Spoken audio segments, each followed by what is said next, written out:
EVM VVPAT संबंधीचा निकाल हा सुप्रीम कोर्टाने राखून ठेवला होता, पण काल अचानक हे लिस्टमध्ये मॅटर आलं फॉर डायरेक्शन. सुप्रीम कोर्टाला काही क्वेरीज होत्या, इलेक्शन कमिशनला त्यांना काही क्वेरीज विचारायच्या होत्या निकाल लिहायच्या आधी काही क्लॅरिफिकेशन पाहिजे होते. आता ते जे क्लॅरिफिकेशन आहेत ते 10:30 वाजता इलेक्शन कमिशनचे वकील होते, पण जे एक्सपर्ट इलेक्शन कमिशनचे ऑफिसर आहेत, मागच्या वेळेस त्यांनी कोर्टाला मदत केली होती, ते अवेलेबल नव्हते. त्यामुळे त्यांना 3 ते 4 प्रश्न विचारले गेले आणि त्याचे उत्तर आता इलेक्शन कमिशनच्या अधिकाऱ्यांनी कोर्टासमोर दिले. कोर्टाने एक प्रश्न विचारला होता की आता इलेक्शन ईव्हीएम मध्ये 3 युनिट असतात इलेक्शनचे, एक ईव्हीएम असतं, एक बॅलेट, एक व्हीव्हीपीएटी असतं आणि एक कंट्रोलिंग युनिट असतं. तर मायक्रो कंट्रोलर हे कोणत्या युनिटमध्ये असतं? तर आज त्यांना असा उत्तर दिलं इलेक्शन कमिशननी. त्यांनी सांगितलं की मायक्रो कंट्रोलर हे 3 युनिटमध्ये असतं. मग सिम्बल लोडिंग युनिट म्हणून एक प्रकार असतो, ज्यांनी जेव्हा उमेदवार निश्चित होतात तेव्हा सिम्बल लोड केले जातात एका केबलच्या थ्रू त्या मशीनमध्ये. तर ते सिम्बल लोडिंग युनिट तुमच्याकडे किती आहेत? तर इलेक्शन कमिशननी सांगितलं की ECIL electronic corporation of India आणि भारत इलेक्ट्रॉनिक लिमिटेड हे सिम्बल युनिट बनवतात आणि 4,500च्या आसपास सिम्बल लोडिंग युनिट आमच्याकडे आहेत.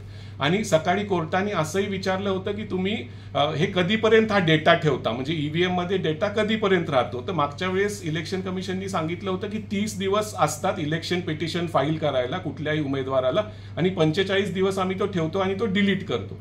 कोर्टाने सांगितलं की आम्ही वाचलं 30 नाही 45 दिवस असतात. तर आज इलेक्शन कमिशनच्या ऑफिसरनी पण सांगितलं की 45 दिवसाच्या आत इलेक्शन नंतर तुम्ही इलेक्शन पिटिशन फाईल करू शकता आणि 46व्या दिवशी आम्ही हा डेटा डिलीट करतो. आता कोर्टाने ह्याच्यात आज एक स्पष्ट केलं की आम्ही ते ओरली म्हणले की आम्ही बॅलेट पेपरवर परत जाणार नाही, असं कोर्टाने सांगितलंय. बॅलेट पेपरवर परत जायचा विषय नाहीये. ईव्हीएम मध्येच काही सुधारणा करता आली व्हीव्हीपीएटी मध्ये. कोर्ट म्हटलं की आम्हीच सुरुवातीला व्हीव्हीपीएटी हा प्रकार आणला, त्याच्यानंतर एका विधानसभा मतदारसंघात रॅन्डम बूथला आम्ही व्हीव्हीपीएटी मोजायचो, त्याच्यानंतर आम्हीच तो वाढून 5 बूथ केले एका विधानसभा मतदारसंघात. तर त्याच्या संबंधी आम्ही आमची जजमेंट देऊ की ह्याच्यात अजून काय सुधारणा करण्यात येईल. कोर्टाने स्पष्ट केले की बॅलेट पेपरवर परत जाणार नाही, त्यामुळे व्हीव्हीपीएटी ईव्हीएम हेच वापरले जातील, पण त्याच्यात कशी सुरक्षा कशी सेफगार्ड अजून केलं जाईल. आणि कोर्टाने असंही विचारलं की सुरुवातीला 3 मशीन एकत्र सील केले जातात का? तर त्याच्यात इलेक्शन कमिशननी सांगितलं की नाही, एकच युनिट सील केलं जातं पिंक सीलनी, आणि नंतर वोटिंग झाल्यावर 3 युनिट एकत्र स्ट्रॉंग रूम मध्ये ठेवले जातात.